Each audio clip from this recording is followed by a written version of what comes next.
Hi, ich bin Josua, der Gründer von Halblingen und bin 31 Jahre alt, aufgewachsen in Koblenz und in Mainz. Ich lebe derzeit in der Nähe von Bremen, nicht alleine, mit meiner Ehefrau und meinen 3 Kindern.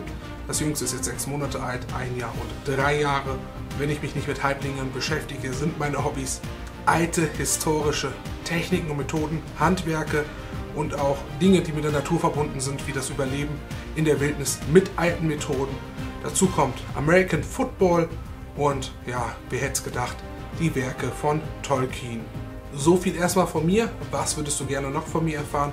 Schreib es unten in die Kommentare und wir gehen direkt weiter und ich erzähle euch die Geschichte, wie die Idee von Halblingen zustande kam. Dazu müssen wir allerdings sehr lange zurückgehen. Denn die erste Idee hatte ich schon als kleines Kind. Damals habe ich mit Lego gespielt und mir immer wieder vorgestellt, wie wäre es, eines Tages eine Ritterburg mit historischen Methoden zu bauen. Und so spielte ich als Kind vor mich hin und wurde älter. Ein paar Jahre später war ich auf einer Wanderung durch den Wald und unterhielt mich mit einem älteren Mann.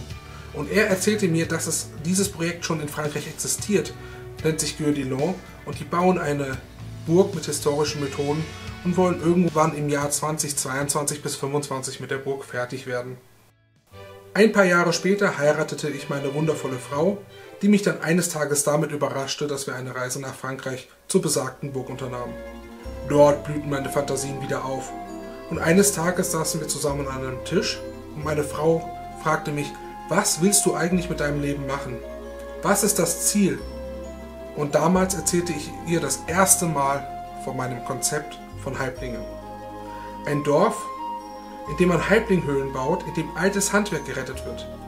Aber anders als das, was wir gerade in Gueux-Dilon gesehen hatten, dass es sich nicht hauptsächlich um Steinmetze und Schreiner handelt, Berufe, die zwar auch irgendwie heute noch überlebt haben, sondern es soll ein Ort werden, in dem auch noch besonders einfache, seltene Berufe gerettet werden, auch gerade welche, die ausgestorben sind.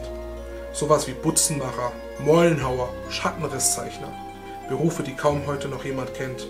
Und dies in eine schöne Geschichte einzubinden, sodass jeder Besucher des Parkes in eine andere Welt eintauchen kann.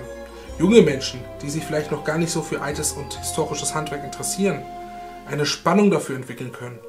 Alte Menschen, die in ihrer Kindheit diese Berufe vielleicht gesehen haben, jetzt wiederentdecken, sodass jeder Besucher des Parkes die Probleme und den Stress des Alltages vergessen kann und in eine andere Zeit, in eine andere Welt eintauchen kann.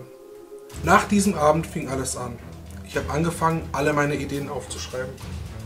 Ich kann mich noch sehr gut an eine Reise nach Amerika erinnern, in der ich jeden Abend auf dem Stuhl saß und meine Ideen aufgeschrieben habe.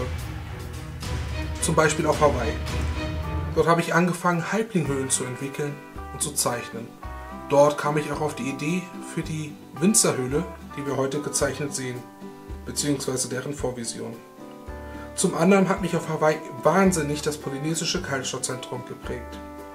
Denn in diesem Kaltstadtzentrum sind von morgens bis abends Vorführungen.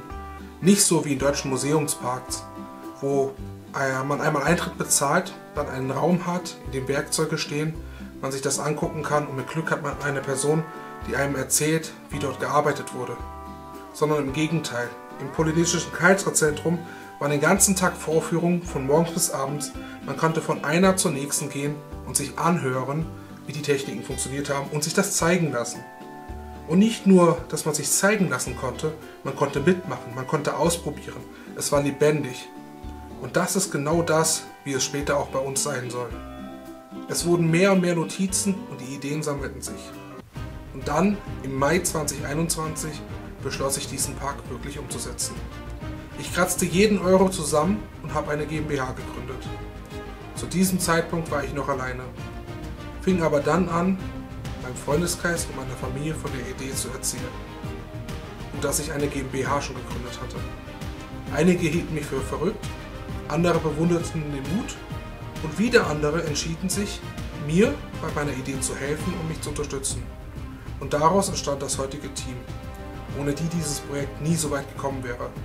So sind wir inzwischen fast 20 Leute, in denen jeder mit seinen Fähigkeiten bei diesem Projekt hilft und entscheidend mitprägt. Ein gutes Beispiel dafür ist Friederike. Sie schreibt die Hintergrundgeschichte der Halblinge und von Halblingen und das Video dazu findet ihr hier